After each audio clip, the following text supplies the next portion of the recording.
Well, we're always pleased to see ladies in uniform. It's a wonderful thing, a change from our period of time, of course. Well, I'm not too sure which honorable to mention first. To all the honorables, the most honorables, those who used to be honorables, and those that may be thinking about running for something and becoming honorables, that 'tis this time of the year.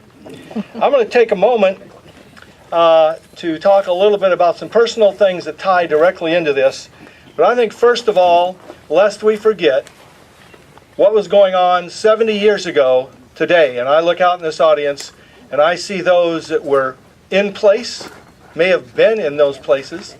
And most of you either had parents, grandparents, brothers, sisters, aunts, uncles, whatever, whether they were in uniform or Rosie the Riveter. Yesterday was D-Day. I lived in Europe for 11 years, and that's an important day.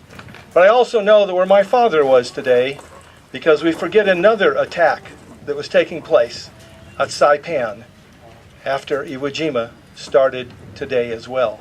So hundreds of thousands of our young men were trying to get rid of the terrible governments of both Nazi Germany and the Japanese and what they had done in Asia. So lest we forget, a moment please.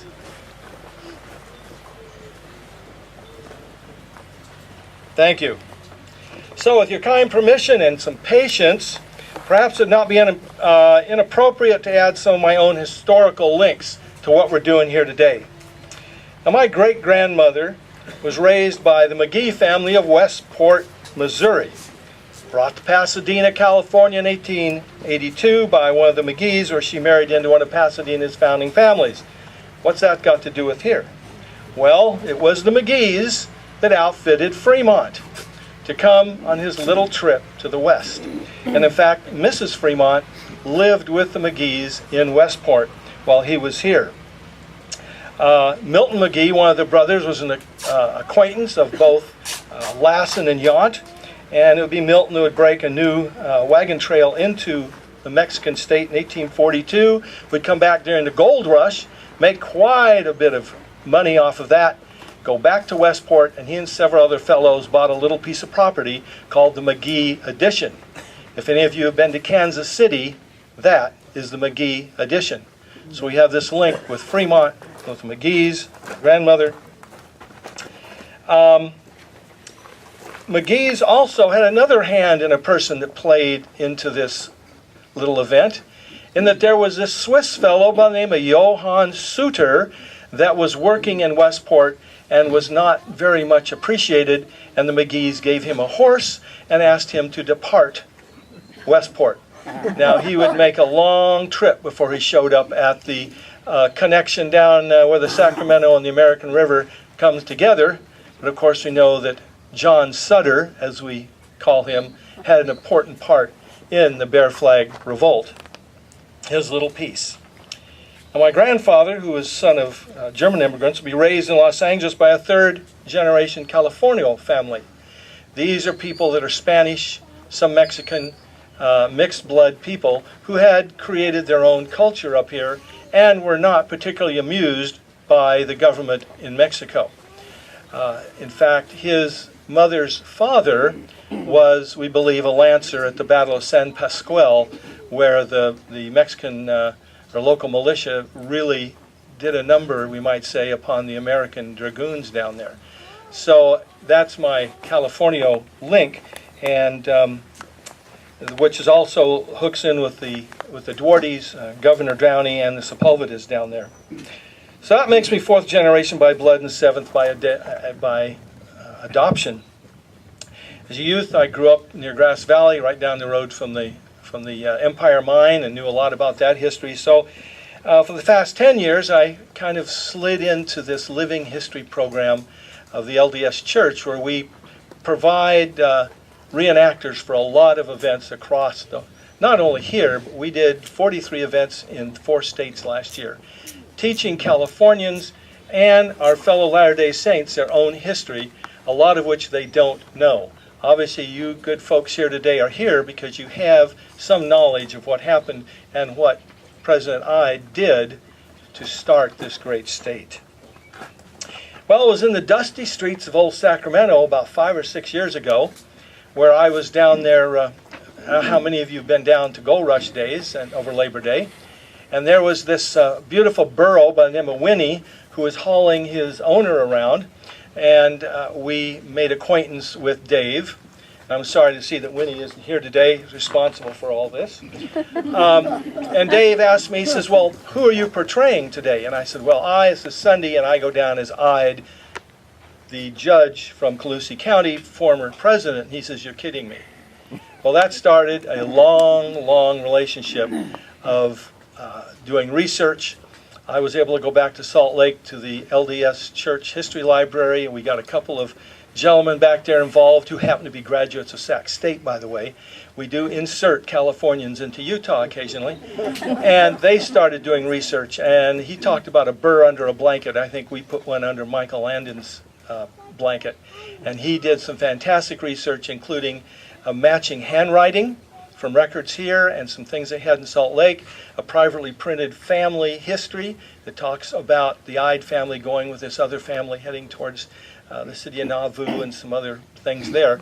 So there was a great deal of research being done by people on both sides of the what I call the great and spacious desert, also known as Nevada.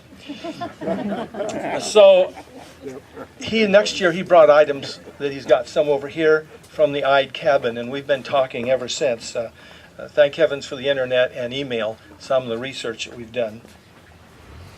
Next came the idea for the new stones. I'd seen the pictures of the former little headstone, and I turned to the director of the California Pioneer Heritage Foundation, Dennis Holland, and they provided some of the funds for some of this work that had to be done that Dave already brought up.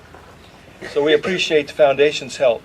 So from Dave getting down and dirty into the former cabin foundations and digging those up, to our chance conversation in Old Sacramento, to the history library and the foundation and all these other people that Dave mentioned, the tiny Ide bandwagon has grown to this large and impressive assemblage. Local educators, we've got citizens, we've got people of elected variety here, actual members of the Ide family.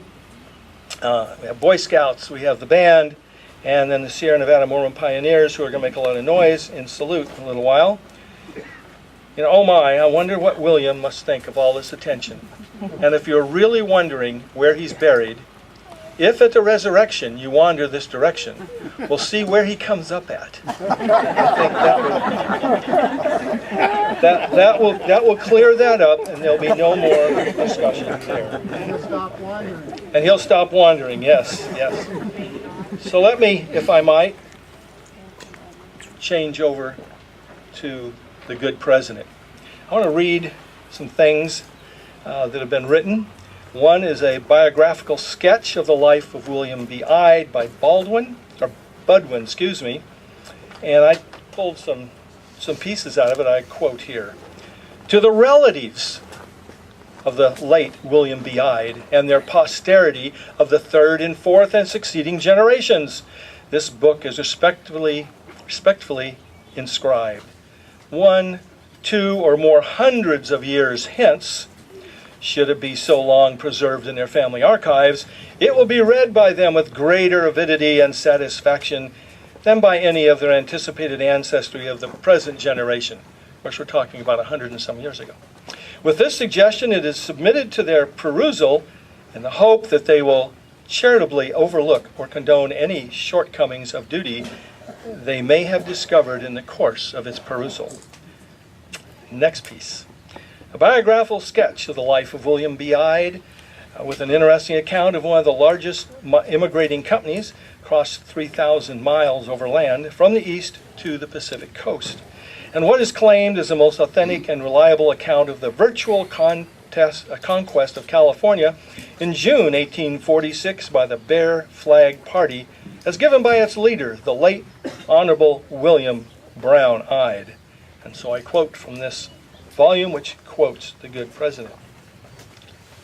By unanimous vote of the garrison, all the powers of the 4 departments of government were conferred Where'd our congressman go? Think about that for a minute. Yeah, we can. How's it happening again? For the time being, upon him who was first put in command of the fort. Yet democracy was the ruling principle that settled every measure.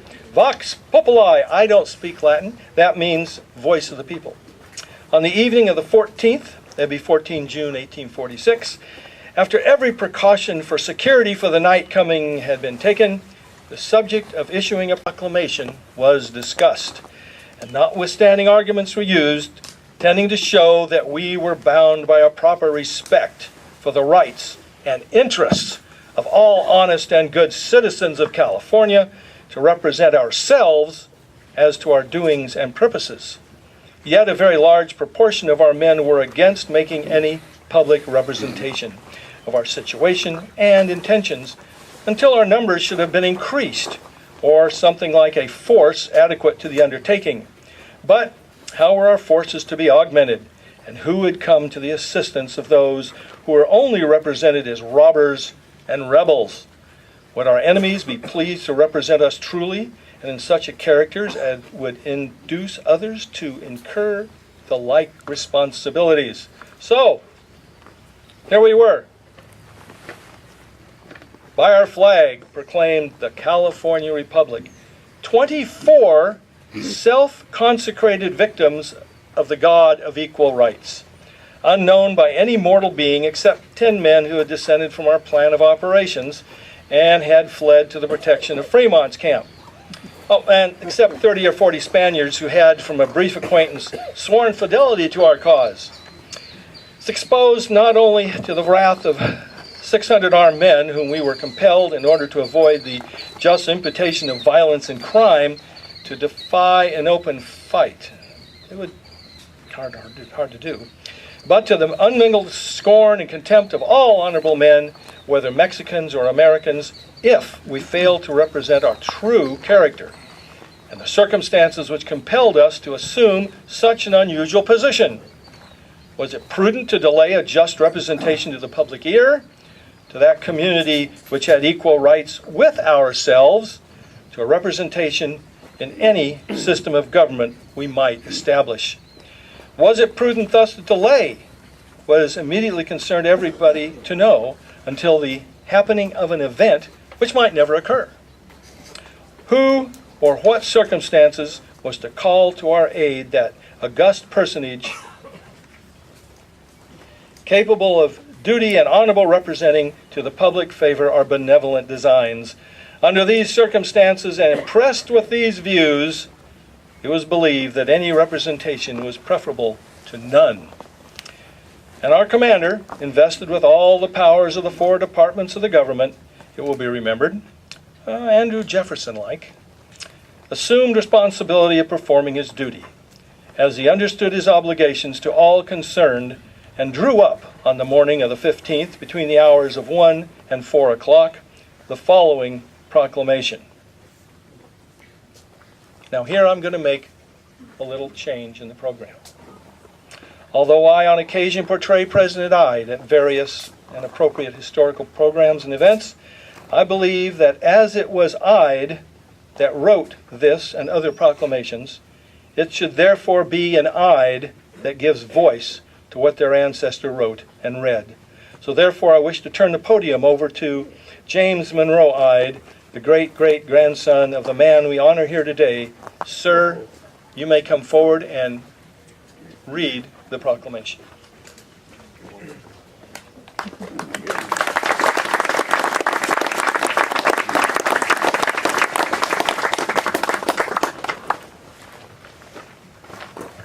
I'm honored to have the privilege to do this. This proclamation was wrote out by William on June 15, 1846. It says, "To all persons, inhabitants of the country of Sonoma and county around, requesting them to remain at peace, to pursue their righteous occupations without fear of molestation. The Commander-in-Chief at Sonoma gives his inviolable pledge to all persons in California not found bearing arms or inciting others to take up arms against him, that they shall not be disturbed in their persons, properties, religion, or social relations to each other by men under his command. He hereby most solemnly declares the object of his movement to be first, to defend our women and children, and his brave companions in arms who were first invited to this country by a promise of lands of which to settle themselves and families, who were promised a Republican government, who, when having arrived in California, were denied even the privilege of buying already lands of their friends, who, instead of being allowed participating in or being protected by a Republican government, were opposed by a military disposition, who were even threatened by proclamation of one of the principal officers of the Air Force said oppressive governments with extermination if they would not depart out of the country, leaving all their property, their arms, their beasts of burden, and who were thus to be dispelled by the means of defense or of flight, and were to have been driven through deserts inhabited by hostile savages to certain death. To overview a government which had robbed and destroyed the missions and appropriated the properties thereof to the individual gratified of its favorites, which have validated good faith by its treachery to the bestowment of public lands, which has shamefully oppressed and ruined the laboring and producing inhabitants of California by their enormous extractions of tariff of goods imported into the country. This is the purpose of the brave men who are associated under his command. He also declares his object in the second place to be, and he hereby invites all good and patriotic citizens in California to assist him to establish and perpetrate a liberal, a just, and honorable government, which shall ensure to all civil rights and personal liberties, which shall ensure the security of life and property, which shall detect and punish crime and injustice, which shall encourage industry, virtue, and literature, and which shall foster agriculture, manufacturers, and mechanism of guaranteeing freedom through commerce. He here further proclaims that he relies upon the justice of his cause, upon the favor of heaven, upon the wisdom and good sense of the people of California, and upon the bravery of those who are bound and associated with him by the principles of self-preservation, by their love of liberty, and by their hatred of tyranny, for his hope of success. And he further promises that a government to be prosperous and emulating, which means to make or become better, more bearable, or more satisfactory, for his hope of success. And he further promises that a government to be prosperous, its officials should be its servants, and its glory, its command, reward. Thank you. Here, here.